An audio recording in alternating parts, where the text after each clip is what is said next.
Nonverbal Oak Park student Max can't thank his bus driver and bus attendant with spoken words, but he did work hard on this written card. When my bus was in the crash, and you and your wife helped us and made sure we were all safe.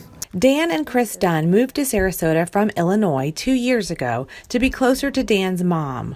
Up north, they owned a restaurant together, and Dan ran a Habitat for Humanity restore. Once here, like many, they were looking for a way to stay busy. We wanted to do something part-time, and we saw the ad in the paper. When we first got the job, I'm like, oh my gosh. I mean, we said it's probably easier to get a job at the White House than it is to get a job with the schools. But Oak Park student Max and several of his friends are sure glad they did. And in fact, they are lucky to be alive after their bus crashed on April 11th. Because looking at that bus, there should have been no survivors. We had about a dozen kids on the bus, and I was maybe a block away from the stoplight, and it was red. So I kind of eased off and just figured I'd cruise up to the light, and then about a half block it turned green, so I just started going and got to the intersection, and I think the fella said he couldn't see us and didn't see us. Just, it was just a mistake. And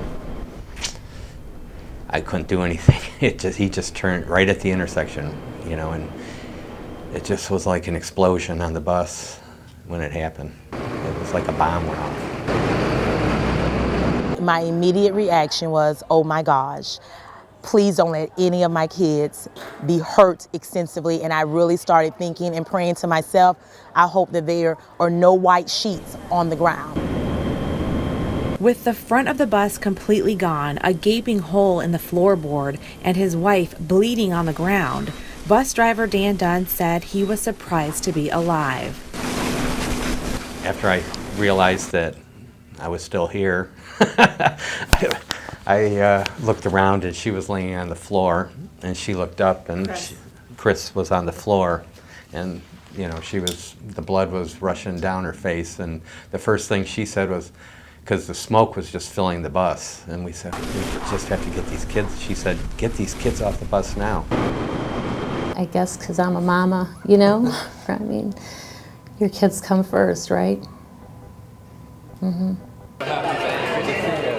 The Dunns, married for 36 years, are parents of 3 and grandparents of 5.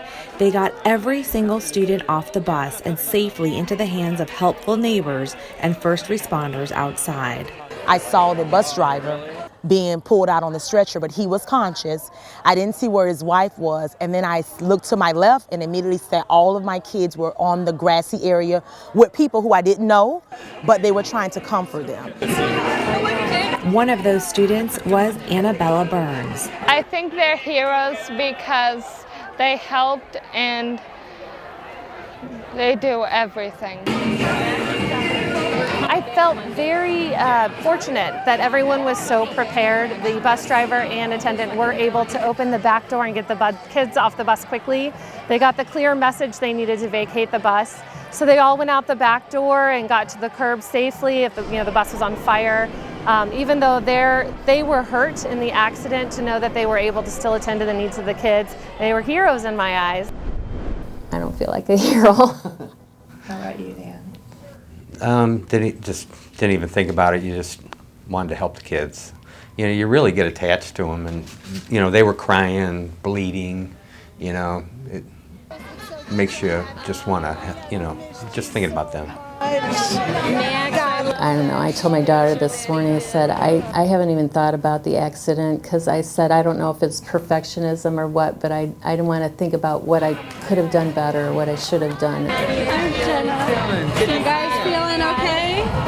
This couple, whose daily routine starts out with a prayer. Every day as we're on our way to pick the kids up, we just pray protection for the bus and the kids, and healing for the kids. Had those prayers answered, as thankfully, although several students were sent to the hospital, not one was critically injured. I think the actions they did, You know, I don't say this lightly, but I really think it saved their life for that day. And even though they are headed to Missouri to live closer to family, a plan in the works way before the bus crash, you'll never guess what they'll be doing part-time once they get there. We're actually going to drive in Missouri. Missouri's gain is Sarasota's loss, as you can bet their students will miss them. Candace McEllia reporting.